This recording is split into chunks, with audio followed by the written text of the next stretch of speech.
मिल रहा है। एसआईआर के मुद्दे पर विपक्ष जोरदार हंगामा इस वक्त लोकसभा में कर रहा है। लोकसभा में भारी हंगामा देखने को मिल रहा है। ये बड़ी खबर निकलकर सामने आई है। एसआईआर के मुद्दे पर विपक्ष का भारी हंगामा देखने को मिल रहा है। लोकसभा में विपक्ष हंगामा कर रहा है और दूसरी ओर एसआईआर के मुद्दे को लेकर राहुल गांधी जो है यात्रा भी निकाल रहे हैं बिहार में। 16 दिन की उनकी यात्रा, 1300 किलोमीटर का उनका सफर रहने वाला है। बिहार के 38 में से 25 जिलों में उनकी यात्रा जाएगी, तो बिहार की जनता को साधने का प्रयास करेंगे। आप सुनिए लोकसभा की कार्यवाही। जिलों में इसके अवेयरनेस प्रोग्राम्स, चाहे वो इंडस्ट्रियल एसोसिएशन हो या वहां का युवा वर्ग हो, उसमें चलाए जा रहे हैं। ये कंपनीज के ऊपर निर्भर करता है।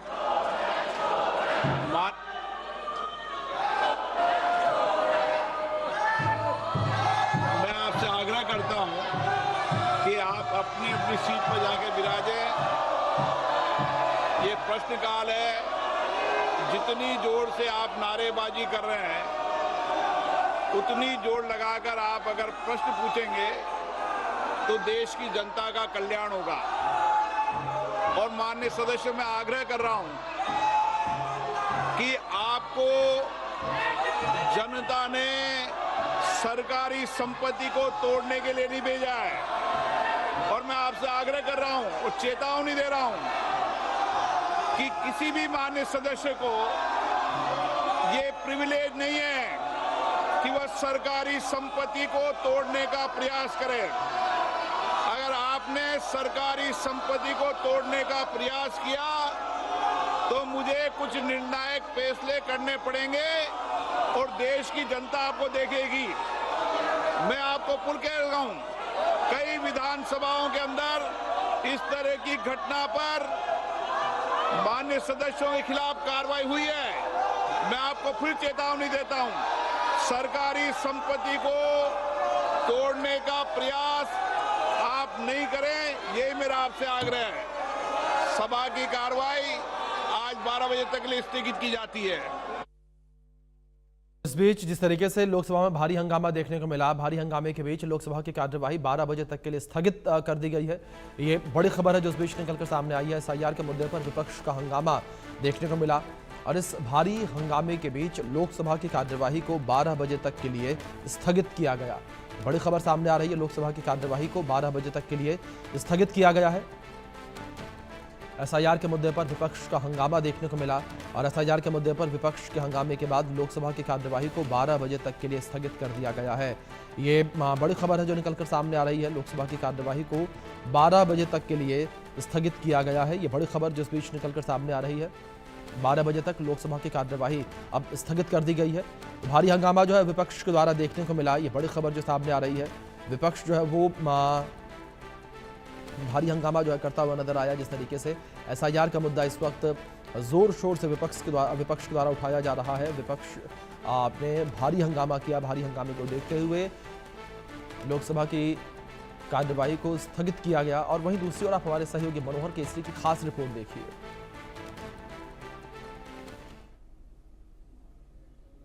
अभी हम संसद के मकर द्वार पर मौजूद हैं और यहाँ पर एक बार फिर सदन शुरू होने से पहले इंडिया ब्लॉक के घटक दल लगातार जो है सो एसआईआर के खिलाफ प्रोटेस्ट कर रहे हैं। यहाँ आप देख सकते हैं बैनर तख्ती लेकर के, एफिडेविट लेकर के समाजवादी पार्टी के सांसद जो हैं वो एफिडेविट लिए हुए हैं और लगातार प्रोटेस्ट कर रहे हैं कि ये वोट चोरी है, वोट चोरी को बंद करना चाहिए, स्टॉप एसआईआर, वोट चोरी, स्टॉप वोट चोर, ये लगातार आप देख सकते हैं। और यहाँ पर कांग्रेस के सांसद, आरजेडी के सांसद और इसके अलावा डीएमके के सांसद, कांग्रेस के राष्ट्रीय अध्यक्ष मल्लिकार्जुन खड़गे को भी आप देख सकते हैं, वो भी इसमें शामिल हैं। अखिलेश यादव हैं, कल्याण बनर्जी हैं। आप बताएंगे कि आप कहां से सांसद हैं और क्या है आपका? हम अम्बेडकर नगर है उत्तर प्रदेश का, वहां से सांसद हैं। लालजी वर्मा नाम हमारा है। और ये इस तरह के 18,000 लोगों की बयान हल्फी चुनाव आयोग को 2022 के चुनाव के बाद दिया गया था कि जिस तरह से प्रत्येक विधानसभा क्षेत्र से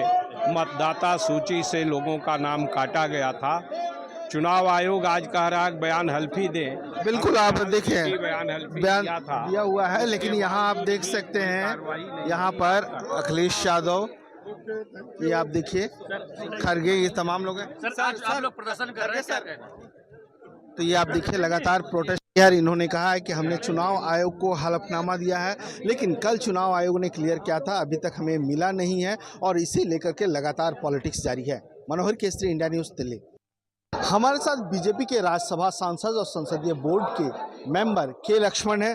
सर, एनडीए की ओर से सीपी राधाकृष्णन को कैंडिडेट उतार दिया गया है, राजनाथ सिंह को अधिकृत किया गया है और कि विपक्षी पार्टियों से भी बात करें, लेकिन विपक्षी पार्टियां ये कह रही हैं, कांग्रेस ये कह रही है, पहले जगदीप धनखड़ के बारे में बताएं कि वो कहाँ है। देखो, ये संवैधानिक पद, उपराष्ट्रपति पद जो है, कल हमारे आदरणीय नरेंद्र मोदी जी के नेतृत्व में, आदरणीय हमारे अध्यक्ष नड्डा जी के नेतृत्व में हमारा संसदीय बोर्ड सर्वसम्मति से हमारे एनडीए के जितने भी समर्थक हैं दल पूर्वों का आज समर्थन से आज सीपी राधाकृष्णन जो है एक अनुभवी है, पिछड़ा वर्ग समाज से आते हैं और दक्षिण से है, तमिलनाडु से है, 2 बार संसद थे और राज्यपाल के नाते झारखंड में काम किया और हमारे तेलंगाना में भी राज्यपाल था और पुडुचेरी में लेफ्टिनेंट गवर्नर भी था, आज महाराष्ट्र के राज्यपाल है। ऐसे आदमी को, व्यक्ति को आज उपराष्ट्रपति का अभ्यर्थी जब घोषणा किए, आपका दायित्व बनता है आज समर्थन करें, क्योंकि राजनाथ जी पे सभी विपक्ष के दलों से भी बातचीत किया और ज़रूर ये संवैधानिक पर्दा को अब राजनीति से जुड़ना ठीक नहीं है और ज़रूर आज एनडीए के जो हमारा जो उम्मीदवार है सीपी राधाकृष्णन, ये एक अच्छा शख्सियत है, पढ़े लिखे है, अनुभवी है, समर्थन करना आपका दायित्व है, वरना अगर चुनाव में गएंगे तो भी ज़रूर एनडीए का उम्मीदवार और जीतने का तय है। लेकिन इंडिया ब्लॉक के लोग ये कह रहे हैं कि सेकुलर और नॉन सेकुलर करने और हम कैंडिडेट उतारेंगे। ये देखो, जब आदिवासी एक महिला को, द्रौपदी मुर्मू को हम राष्ट्रपति का उम्मीदवार घोषित किए, तब उनका हारने का किस तरह प्रयास किए और बार बार आप संविधान के बारे में या सामाजिक न्याय के बारे में जो जिक्र करते हैं, देश भर भ्रमण करते हैं, जब समय आया आदिवासियों को समर्थन करने का, दलित को समर्थन करने का या ओबीसी को समर्थन करने का, अब नया मुद्दा खड़ा करने का प्रयास करते हैं। इसी तरह आप अम्बेडकर जी को भी उसी तरह आप हराए चुनाव में, लोग को पूरा इतिहास जानते हैं, इसलिए आपका राजनीति के कारण, क्योंकि लोगों तो लगातार 3 बार हर चुनाव में आपको हराया जा रहा, मोदी जी के नेतृत्व में लगातार तीसरी बार उनको प्रधानमंत्री बनाए लोकतंत्र के माध्यम से। अति पिछड़ा वर्ग समाज से आए और गरीब परिवार से व्यक्ति मोदी जी को आज प्रधानमंत्री बनने से ये समझते हैं हमारा ये हक है राज करने का, ये नेहरू गांधी परिवार, इसलिए वो सहन नहीं पाते, लोकतंत्र पे विश्वास नहीं करते। इसलिए आपको आज जानना चाहिए, लोग का मत जो है मोदी जी के साथ है और एनडीए के साथ है। सर, इसके अलावा लगातार आज भी देख रहे हैं कि विपक्षी पार्टियां एसआईआर को लेकर के प्रोटेस्ट कर रही हैं। कल चुनाव आयोग ने जो प्रेस ब्रीफिंग की है, कांग्रेस के नेता ये कह रहे हैं कि वो बीजेपी की ब्रीफिंग थी, जब अनुराग ठाकुर बोलते हैं तो उनके खिलाफ जो है एफिडेविट की बात नहीं करता है चुनाव आयोग। ये देखो, आज लोकतंत्र में जो सदन के अंदर जो भी मुद्दा है उठाकर उसके ऊपर चर्चा कर सकते हैं, डिबेट करना है, डिस्कस करना है, डिसाइड करना है, मगर सदन को छोड़कर आज आप हंगामा कर रहे, हल्ला कर रहे लोग, आज आपको अब किस तरह लोकतंत्र को आज इतना आज पवित्र एक संसद में लगातार 3 हफ्ते से हम देख रहे हैं किस तरह डिस्टर्ब कर रहे हैं, ये ठीक नहीं है। लोग जान रहे हैं और लोकतंत्र के माध्यम से लोगों का निर्णय ही आज मानना पड़ेगा। आज राहुल गांधी जो विपक्ष हो, एक जो इलेक्शन कमीशन जो है, ये वो भी एक संवैधानिक एक ऑर्गेनाइजेशन है, जो भी यही राहुल गांधी बोलता महाराष्ट्र के अंदर बोगस वोटर है, बिहार में बोगस वोटर निकालने का जो आयोग जो प्रयास कर रहे, तो उसका वोटर हटाया जाए, ऐसा मुद्दा बनाना चाहते। सिर्फ वोटर ही नहीं, उनको नागरिक बना रहे, देश का नागरिक। इससे कितना खतरा हो रहा, लोगों को पूरा जानकारी है। आप जो भी है सदन में आओ, चर्चा करो, सरकार आज पूरा तैयार है। इसलिए आप एसआईआर को लेकर सरकार तैयार है सर सदन में? देखो, जो संसद के अंदर चर्चा होने के लायक है उसके ऊपर ज़रूर चर्चा करेंगे। इसलिए संवैधानिक जो दर्जा जो है, आज उस मुद्दे पे आज जो प्रेजुडिस मैटर जो है, और दूसरे फॉर्म में आप आके उसका चर्चा भी कर सकते हैं। वो तो छोड़कर सिर्फ एसआईआर के नाम पर यह सदन नहीं चलने के लिए जो प्रयास किया जा रहा है, लोग तो आपको देख रहे हैं। धन्यवाद sir. Manohar Kesari, India news, Delhi. BJP के वरिष्ठ नेता सांसद दिनेश शर्मा जी साथ में मौजूद थे। दिनेश जी, चुनाव आयोग की कल पीसी हुई और उन्होंने कहा कि 7 दिनों के अंदर अंदर आपको हलफनामा देकर के ये तो शिकायत करनी होगी या फिर देश से माफी मांगे, लेकिन राहुल गांधी तो उल्टा चुनाव आयोग पर ही हमलावर हो गए। देखिए, ये दिशाविहीन लोग हैं जिनको न संविधान पर विश्वास है न संवैधानिक संस्थाओं पर विश्वास है। चुनाव आयोग की प्रक्रिया आज कोई मोदी जी ने शुरू नहीं करी है। ये कांग्रेस के जमाने से आजादी के बाद बाबा साहब भीमराव अंबेडकर के द्वारा रचित संविधान के अंतर्गत दी गई धाराओं में इस प्रकार का उनके जो कृत्य हैं, जो उनके अधिकार है, उनका वर्णन है। 6 इससे पहले SIR हो चुका है।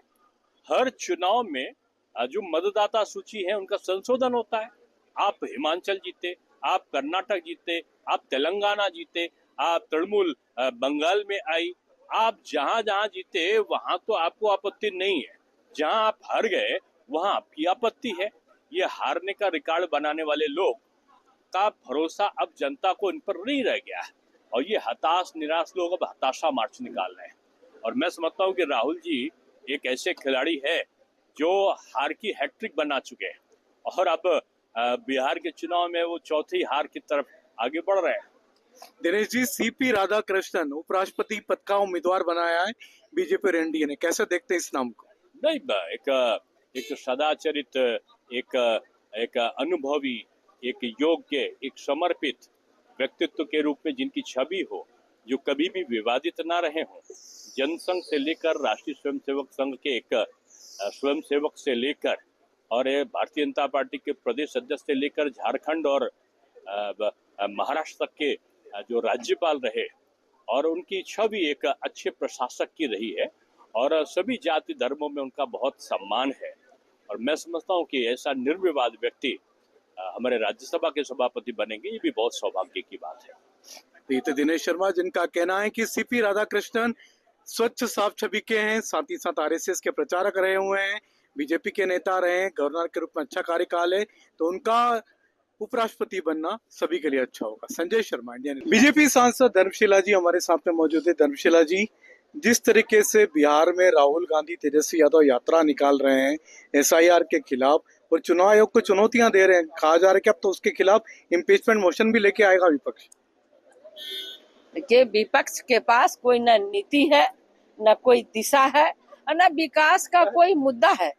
वो तो हार की हताश में इतना निराश हो गए हैं, इतना परेशान हो रहे हैं कि हमारे देश के लोकतंत्र की आत्मा चुनाव आयोग पे निराधार बिल्कुल गलत आरोप लगा रहे हैं। अगर ऐसा ही है तो हलफनामा क्यों नहीं देते हैं?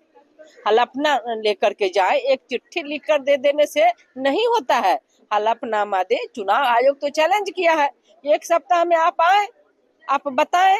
लेकिन हमारे देश के आदरणीय प्रधानमंत्री श्री नरेंद्र मोदी जी तो देश का विकास चाहते हैं और भारतीयों का सम्मान करते हैं। इसी के तहत बिहार में SIR हुआ है और जो आरोप लगा रहे लालू जी, तेजस्वी जी और राहुल जी, उसका तो एकदम साफ उदाहरण है बिहार का SIR, जो बिहार के में समाज के सभी शोषित, वंचित, दलित, गरीब, गुजरा जो ठेले चलाते हैं, रिक्शा चलाते हैं, उनका कोई घर नहीं होता है और उनका गृह संख्या 0 नंबर होता है। तो चुनाव आयोग ने उन गरीबों का भी मतदाता सूची में नाम दर्ज किया, ये क्या गलत है? धर्मशिला जी, लेकिन लालू यादव का एक बयान आ रहा है, उस पर क्या कहेंगे? लालू जी तो अब बिल्कुल बीमार है, बीमारू बात बोल रहे हैं, जो खुद इतने घोटाला की हैं, खुद चोर हैं। चारा घोटाला, मेगा घोटाला, पाइप घोटाला, पुलिस वर्दी घोटाला और यहाँ तक कि युवाओं को नौकरी के बदले जमीन घोटाला उन्होंने किया। वो क्या बोलेंगे? एक मैथिली में कहावत है कि चलनी 10 लाख सूप के, जिनको 77 को छेद अपने हैं उनको, वो क्या दूसरे को मतलब कि दोषी करार देंगे। इसलिए लालू जी अब अपने पुत्र को, तेजस्वी यादव को सद्बुद्धि दे कि बिहार में विकास में अवरोधक ना बने। वो बिहार में NDA की सरकार है और बिहार में विकास है तो संपूर्ण बिहार वासी NDA के साथ है और मैं कहती हूँ कि प्रचंड बहुमत से NDA की सरकार बनेगी। धन्यवाद।